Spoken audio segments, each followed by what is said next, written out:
মনটা খুব একটা ভালো নয়। ভিতরটা জুড়ে হাহাকার। আবারও পৃথিবী জুড়ে যুদ্ধ, ধ্বংসলীলার, চারিদিকে উৎসব। এসব দেখে কারো মনে ভালো থাকার কথা নয়। আজকে যা হয়ে গেল, কিংবা এই ২-৩ দিন ধরে পৃথিবী জুড়ে আবারও ধ্বংসলীলার উৎসব শুরু হয়েছে। এই ধরুন ইরাক,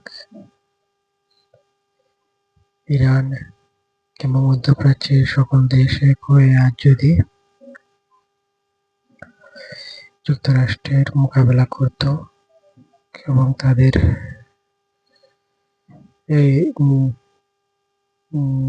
বর্বর অত্যাচার কর্মকাণ্ডকে প্রশ্রয় না দিয়ে তারা একসাথে হয়ে